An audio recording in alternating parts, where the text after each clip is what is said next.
pessoas queridas, estamos aqui no nosso terceiro episódio, Autismo e Superação, por Frine Andrade.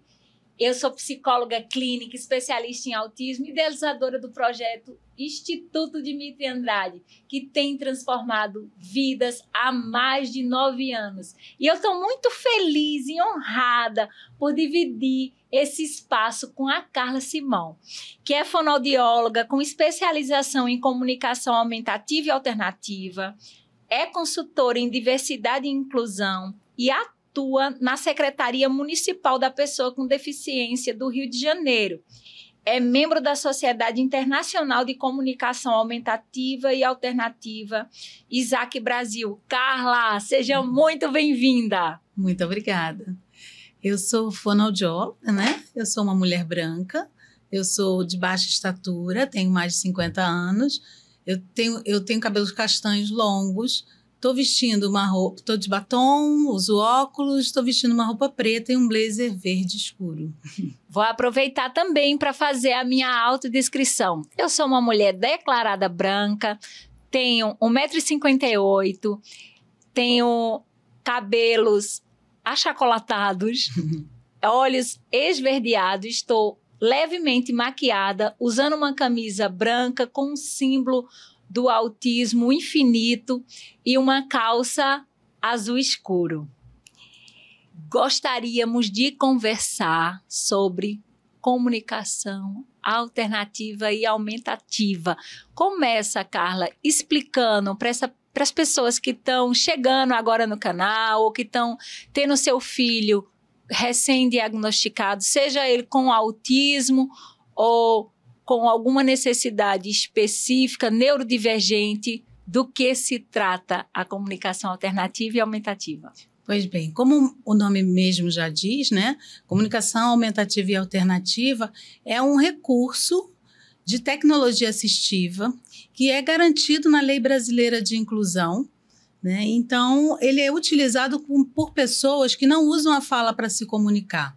Então, pessoas com necessidades complexas de comunicação, que não conseguem se comunicar através da fala ou se comunicam de maneira com muita dificuldade, que não conseguem formar uma frase, que não conseguem manter um diálogo.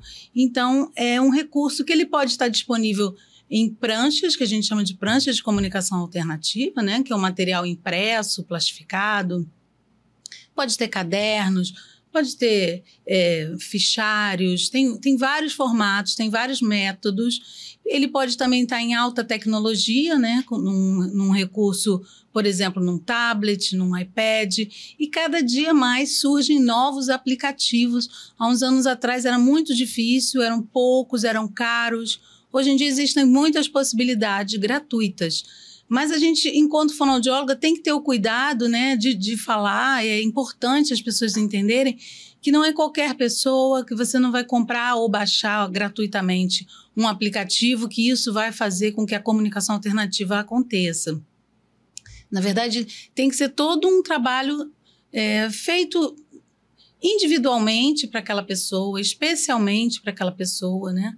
E mais recentemente a gente tem pensado em ambientes e não só para pessoas, né? Então, assim, a gente tem visto crescer, inclusive está acontecendo um congresso de fonoaudiologia em que a comunicação aumentativa e alternativa está muito em voga, tem várias mesas, tem um espaço, e a Sociedade Brasileira de Fonoaudiologia também tem uma equipe, né? Tem uma coordenação lá que faz todo esse estudo. Então, na verdade, não são desenhos apenas, não é apenas para criança, então é uma forma diferente de se comunicar. Carla, uma coisa importante, a gente precisa avaliar a necessidade para a implantação da prancha de comunicação. Eu observo como psicóloga clínica, atuando em consultório, que quando a gente ventila a possibilidade para o pai da criança ser usuária de uma comunicação alternativa e aumentativa, existe um certo preconceito. Eu queria que você desmistificasse isso para os pais. Não só para os pais. alguns fonoaudiólogos ainda têm esse preconceito. E aí fica tentando, por muito tempo, esperar que a fala aconteça. Agora ele tem 6 anos de idade, agora não consegui de forma alguma que a criança falasse, vamos partir para a comunicação aumentativa alternativa. Não é bem isso, não é o ideal. O ideal é que desde pequeno, uma criança com 1 ano e meio chegou no consultório, chegou com um diagnóstico ou com uma suspeita diagnóstica de autismo, por exemplo, ele pode ser submetido e a criança, tendo condições de falar, ela vai falar. É um mito que ela substitui a fala, né? Pelo contrário, ela estimula bastante, porque ainda tem um recurso visual. Então, quando a gente está falando de autistas, o recurso visual, a gente sabe o quão importante que ele é, né? Como que ele incentiva, como ele é atrativo, né? Então, a gente tem um recurso visual, tem as letras, tem o mediador, a pessoa que está junto, que está modelando aquela situação. Então, eu não estou só colocando lá uma imagem, eu estou falando, olha a bola, vamos jogar bola? E apontando para aquele recurso que eu tenho em mãos, né? Então, assim, é um recurso a mais. Né? Um recorte super importante. A pessoa autista, o que a gente sabe? São pensadores concretos. Então, ter ali a imagem auxiliando a fala é muito importante e garante que o sujeito faça essa conexão imagem, som e adquira o vocabulário mais rápido. Falamos de autismo, Carla, mas quem são os candidatos ao uso da comunicação aumentativa e alternativa? Eu sei que não é só para autismo.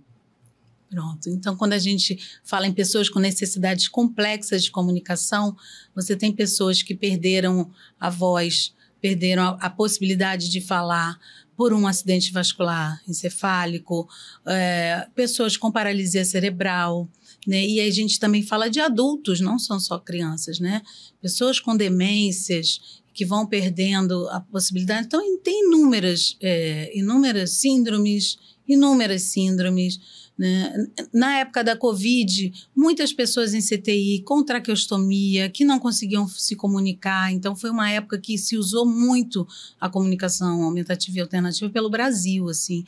Houve um estudo bem bacana e foi muito difundido tanto no Rio Grande do Sul quanto em São Paulo e Minas Gerais, né, de uma prancha que foi feita especificamente para pessoas internadas por Covid. Nessa ocasião, nós fizemos uma no Rio também, para as pessoas, um modelo mais simplificado, que também foi muito utilizado, né, no hospital público. E assim, são inúmeras possibilidades, né? E vamos falar agora de um assunto, assim, que não é motivo de orgulho dentro da nossa nação, mas somos um país continental e a gente ainda tem uma taxa elevada de pessoas analfabetas. E muitas vezes não conseguem se colocar de maneira assertiva, num hospital ou até mesmo nas eleições. Eu acompanhei lá de Recife o trabalho belíssimo que você fez, vanguardista. Eu queria que você trouxesse, falasse para a gente como foi a implantação desse projeto da comunicação alternativa e aumentativa nas eleições e os ganhos também, porque faz muito sentido para mim, para esse público que a gente às vezes vê lá no Nordeste, filas enormes, porque as pessoas não conseguem executar aquele passo a passo por uma questão de fluência da língua, de comunicação, isso mesmo. Estava procurando a palavra e você me ajudou, é isso mesmo. Por não conseguir comunicar, não saber ler e escrever. Pronto, então. Na verdade, assim, desde a pandemia, acendeu um alerta para a gente sobre os espaços terem mais essas possibilidades, né? Então, a gente começou a pensar em várias possibilidades, não só o CTI, como os ambientes, quando você chega numa clínica, lá ter uma prancha de comunicação alternativa disponível numa recepção. Então, assim, várias possibilidades que não se limitavam apenas àquele indivíduo ou àquela pessoa que usa o seu próprio material, né? Então, daí foram surgindo essas ideias. Então, na época da na época das eleições de 2022, alguns meses antes, minha colega Vanessa de Oliveira, ela viu na televisão falando sobre acessibilidade. Então, assim, inclusão e acessibilidade é uma coisa que a gente dorme e acorda pensando o tempo inteiro. E ela falou, poxa, por que a gente não pensa numa prancha de comunicação alternativa também? Além da voz da urna eletrônica, além de Libras na urna também. Então, assim, a gente vê que o TRE está sempre pensando também nessas adaptações, né, nesses recursos. E aí fomos em busca do TRE. E aí foi uma parceria público-público, né, eu, enquanto secretária municipal da pessoa com deficiência, juntamente com a equipe que eu atuo, no Núcleo de Projetos Especiais, e aí fomos em busca. Conversamos com a Comissão Permanente de Acessibilidade, que tem pessoas com deficiência, e eles acharam muito interessante. Então, nós tivemos esse projeto piloto, vamos chamar assim, porque foram menos bairros, foram menos pranchas, foi num recurso menor, e deu muito certo. E aí a gente viu exatamente isso que você está falando. Pessoas idosas, pessoas de baixo letramento, pessoas que estavam votando, jovens que estavam votando pela primeira vez, não sabiam o que ia acontecer. Então, eles recorriam à prancha, né? A prancha, na verdade, é um... Mostra para nós. Isso aqui mostra para nós. Uma prancha de comunicação alternativa, né? Então, ficava disponível na entrada das salas. Foram 10 bairros em 2022. E aí, em 2024, o projeto cresceu bastante, né? Foram inúmeras reuniões com o TRE, passando cada imagem, foi repensada, foram 10, para chegar no produto final, foram 10 pranchas. Então, assim, desde o início, a gente tinha pessoas com deficiência participando do projeto. Então, assim, na verdade, eu estou aqui falando sobre, mas, assim, a equipe é enorme. As pessoas que participaram, assim, era uma equipe muito grande. E aí, então, todo o cuidado isso vai ser compreensível, uma pessoa com baixo letramento vai entender, essa imagem está dizendo o que eu quero comunicar. Então, a prancha, ela tem as imagens desde a entrega dos documentos até a saída.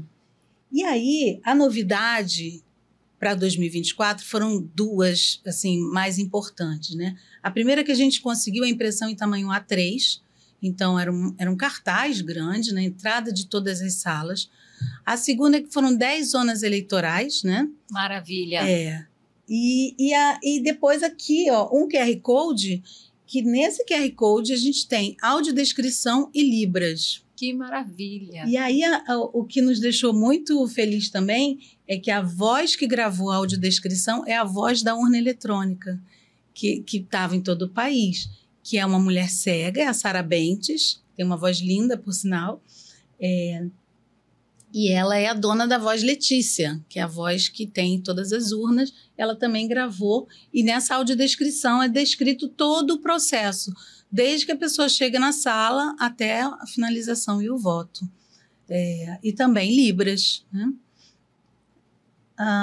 Outra coisa interessante é que a gente pode falar que não só beneficiou todas essas pessoas, como teve essa questão das pessoas com deficiência envolvidas o tempo todo, desde o começo. Cada vez que a prancha ficava pronta, a gente mostrava, tinha uma comissão, e nessa comissão, para validação, também tem pessoas usuárias de comunicação aumentativa e alternativa, a Samara, por exemplo, que é do ISAC, é vice-presidente do ISAC em Brasil. E também a gente teve, que também nos dá muito orgulho, o desenvolvimento de pictogramas do pessoal do Arasaki, que são na Espanha. Sim. Então, eles se sensibilizaram com o projeto e fizeram os desenhos, porque lá não se vota com urna eletrônica. Sim. Então, eles desenvolveram também a urna eletrônica no formato de pictograma, de acordo com o restante da prancha. Eu gostaria que você falasse da importância da gente trazer a prancha de comunicação alternativa e aumentativa para os espaços públicos. Por quê?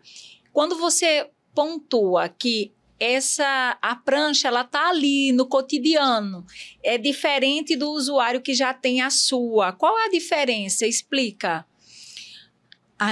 Tem a diferença e tem a semelhança, né? Certo. A diferença é que para o indivíduo, ela é feita de acordo com o que ele gosta de assistir, com os programas que ele vê na TV, com os passeios que ele gosta de fazer, com a família dele, com as professoras, os terapeutas. Então, é feito individualmente todo um material, né? E existem vários programas, não só de aplicativos, mas vários métodos, né?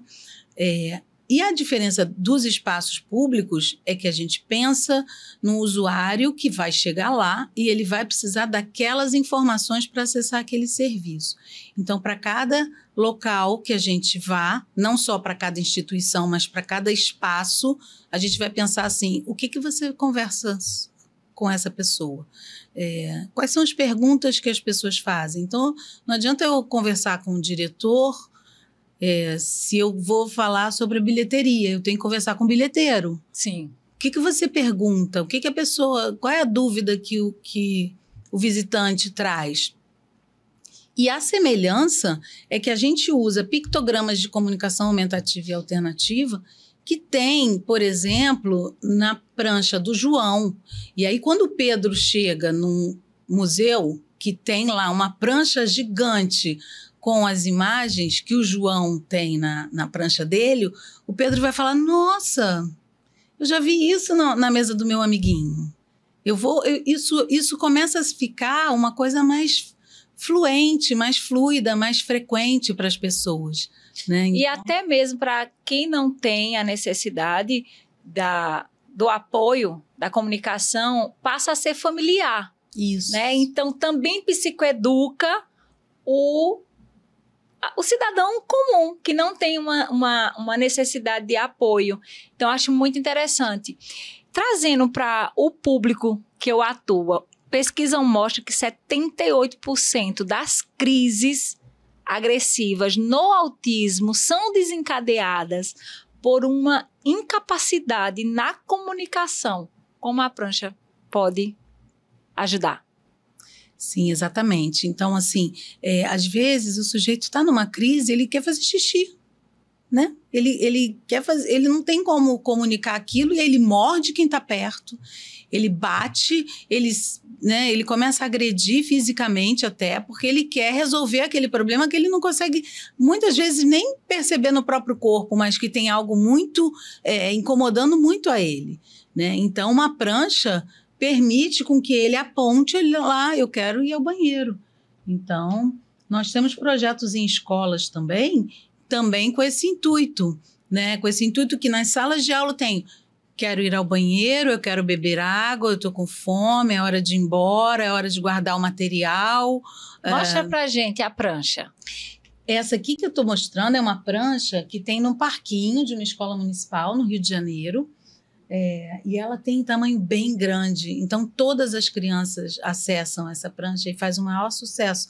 Toda vez que a gente vai lá na escola, as crianças estão usando a prancha, e isso deixa a gente muito feliz, porque assim, é uma escola que já está pensando em inclusão, né? A gente tem que pensar nas crianças com esse olhar, né? Assim, com esse olhar de acolhimento que seu filho não teve num primeiro momento, porque não tinham outras crianças. A gente tem que ensinar, principalmente as crianças, a ter um olhar de acolhimento, a ser um mediador, a ser um parceiro de comunicação. Então, nessa prancha aqui, que é a prancha do parquinho, tem o eu, tem o quero, tem o ir, você, o nós. Então, coisas que vão estar sempre nas pranchas, mas também tem todos os brinquedos que tem no parquinho.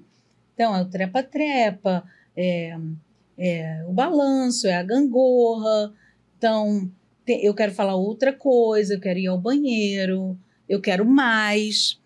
Então, as próprias crianças sem deficiência começam a mediar e trazer para perto essa criança com deficiência que não estava podendo se comunicar, né? Então, essa é a ideia principal de um projeto de comunicação aumentativa e alternativa para todos, né? Porque, como você falou, é a acessibilidade, né? A acessibilidade que vai atender uma pessoa de baixo letramento, que vai atender a uma pessoa idosa, que vai organizar o pensamento, né? E a gente vê cada vez mais imagens para qualquer coisa, né? Isso. Até na televisão, se você olhar os comerciais de televisão, hoje em dia são assim, 2 imagens, 3 imagens, poucas informações, porque assim, comunica muito melhor, né? Comunicação visual. E, principalmente, o que eu mais prezo, assim, que a gente mais pensa, é como que isso, numa biblioteca, por exemplo, no museu, a gente tem, no Museu de Arte do Rio, um projeto super bacana, porque tem uma prancha enorme na entrada do museu, tem na bilheteria do museu, tem na biblioteca também tem uma prancha gigante, tem uns puffs também, então tem todo um material que foi desenvolvido com o pessoal do museu, com um professor da Universidade Federal do Rio Grande do Sul. Então, assim, é um trabalho que aparentemente, são umas figurinhas. Não, é um trabalho de formiguinha, em que cada detalhe é pensado. Essa aqui é a da bilheteria, né? Da bilheteria do Museu de Arte do Rio. Então, tem, por exemplo, a meia entrada, tem a entrada inteira, se vai pagar no cartão de crédito, se vai pagar em dinheiro, o horário de funcionamento. E aí, se não tem aqui, a pessoa também pode recorrer a uma prancha alfabética, né? Uma alfanumérica. Então, ela vai estar apontando também o que ela quiser comunicar. Também tem outras coisas sempre referentes ao museu, né?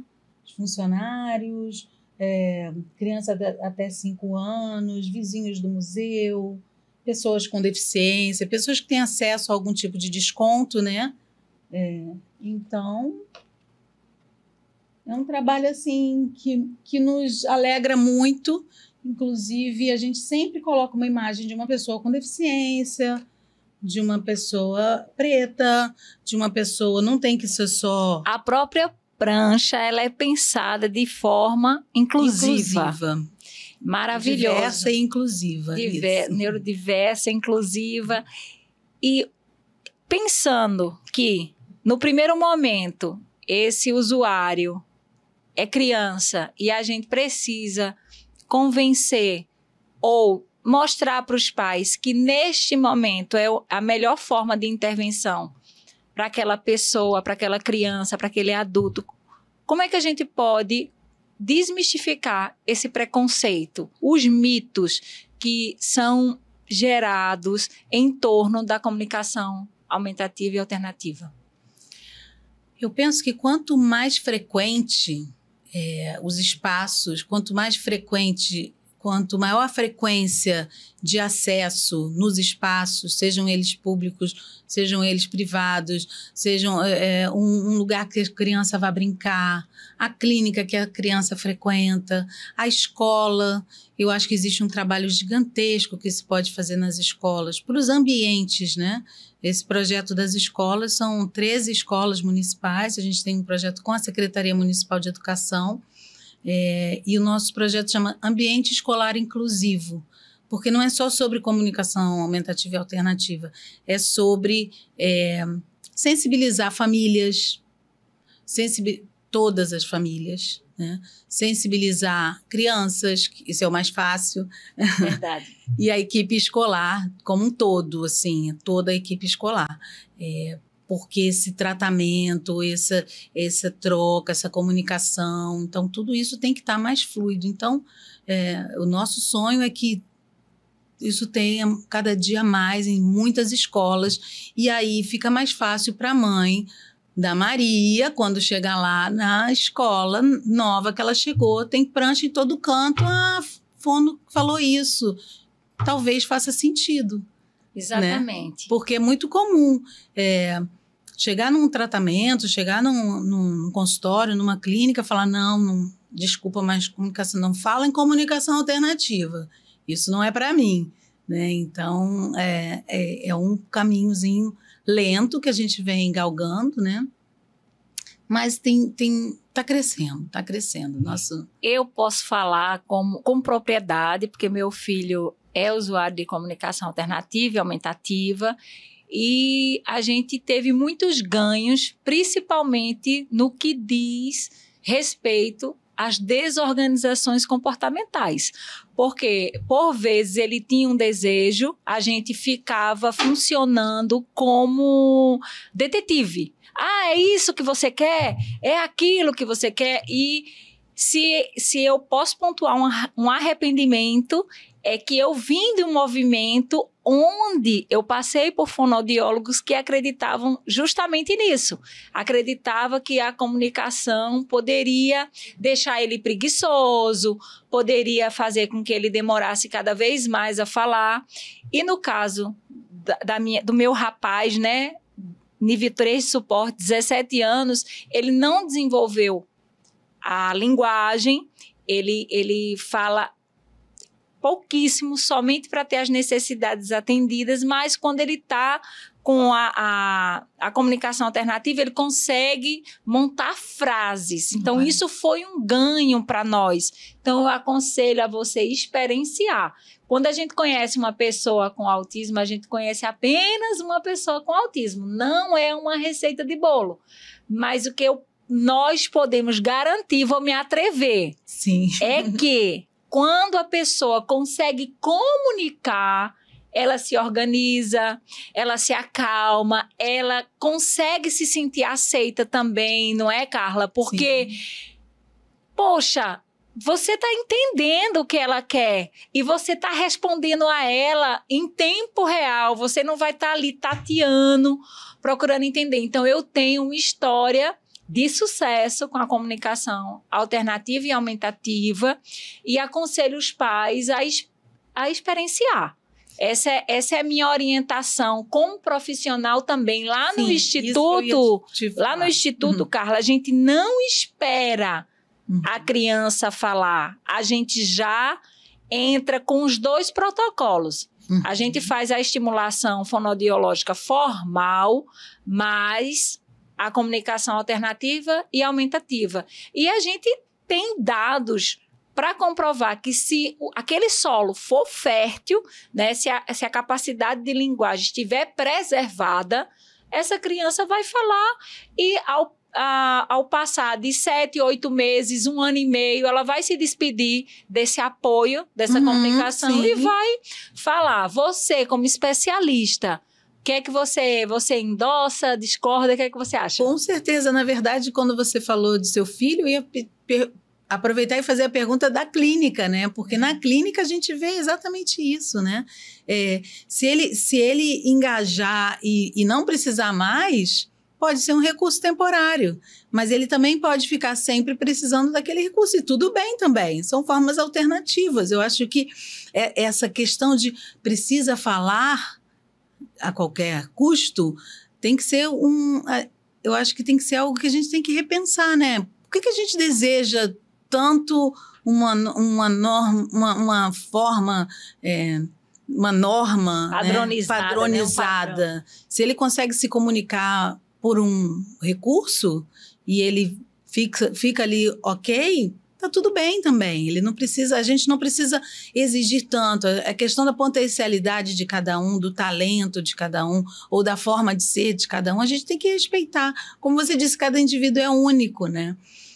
Às vezes um indivíduo vai gostar mais de um determinado aplicativo, o outro não vai gostar. Eu tenho paciente que faz assim, pega um tablet e faz assim, mas com a prancha ele vai bem.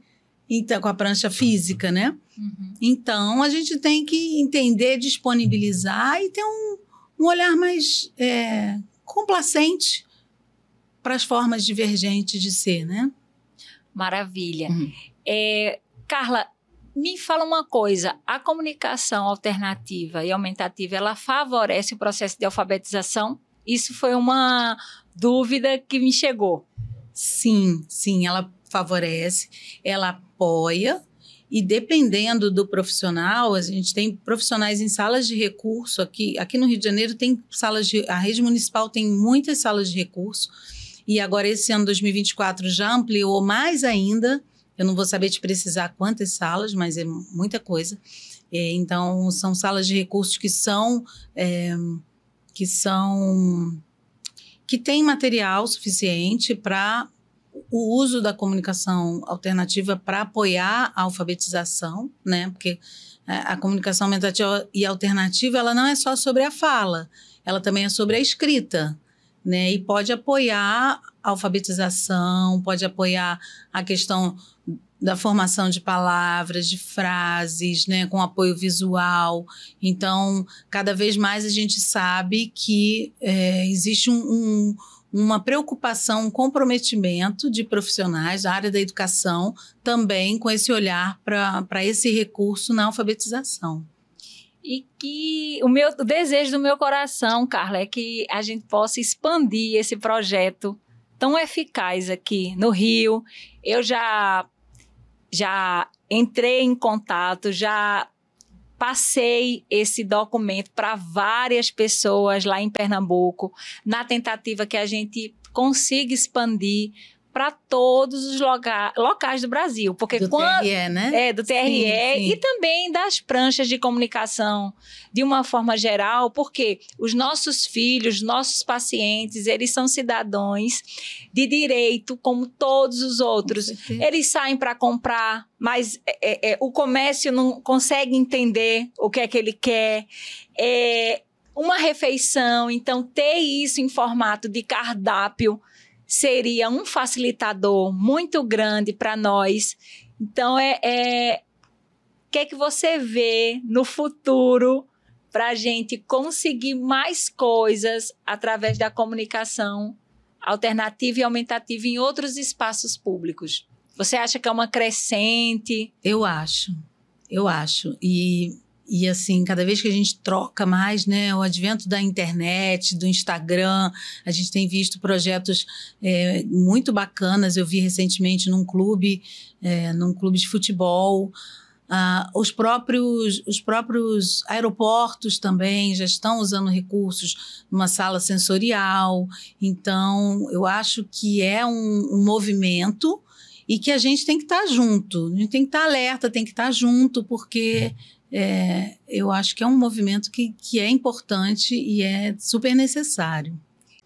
Carla, eu aprendi muito e o desejo do meu coração é que você também tenha aprendido e ter a certeza que a comunicação aumentativa e alternativa, ela pode sim contribuir positivamente com o desenvolvimento da linguagem, mas a gente tem que expandir o nosso olhar, não está só para o autismo, está para a pessoa neurodivergente, uma pessoa que sofreu um acidente. Isso é um dado novo para mim e que eu vou levar para a minha vida. Eu queria que você deixasse suas considerações finais aqui e foi maravilhoso estar aqui com você.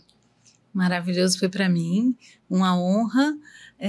Na verdade, assim, eu digo que a gente que trabalha nessa área, a gente aprende todo dia, né? Você disse que aprendeu alguma coisa comigo hoje, eu fico muito feliz, eu também aprendi com você e eu aprendo todos os dias. Então, assim, a gente tem pessoas que usam e falam quanto a comunicação aumentativa e alternativa foram um diferencial na vida depois de um AVC, por exemplo, né? Então, cada dia eu estou aprendendo mais, cada dia eu estou procurando mais, aprendendo com as pessoas, não é aprendendo de estudar, não, porque estudar a gente também não para, mas principalmente aprendendo com as pessoas, né? Então, é isso, assim. Quando você me perguntou sobre expandir, né? Expandir o TRE, então a gente teve um modelo muito menor em 2022, em 2024 foram mais de 3.000 salas que receberam a prancha, o recurso. Nós fizemos um tour, né? Nós fomos a vários lugares, foram mais de 50 bairros no Rio de Janeiro. Então, assim, eram muitos locais. Mas a gente quer chegar em todo o Brasil, né? A pessoa que não é usuária da comunicação alternativa e aumentativa, ela precisa ser instruída para o uso dela ou não? Sim, porque, na verdade, a prancha ela media uma conversa entre eu e você.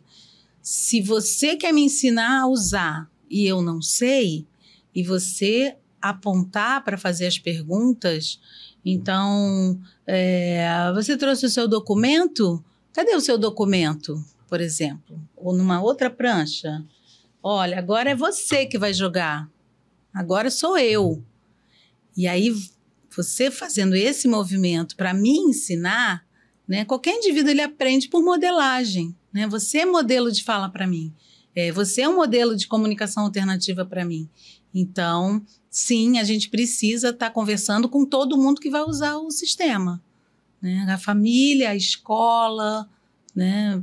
Quem quer que seja. E as pessoas no modo geral, né? Uhum. Muito obrigada, Carla. Foi uma honra ter você aqui e eu espero ver muita prancha de comunicação alternativa e aumentativa por todos os espaços públicos. Vai ser um prazer, o Instituto pode contar conosco, né? Assim, eu acho que os projetos a gente tem que pensar nas cidades, nos espaços inclusivos e o Instituto pode contar conosco para o que precisar. Muito obrigada.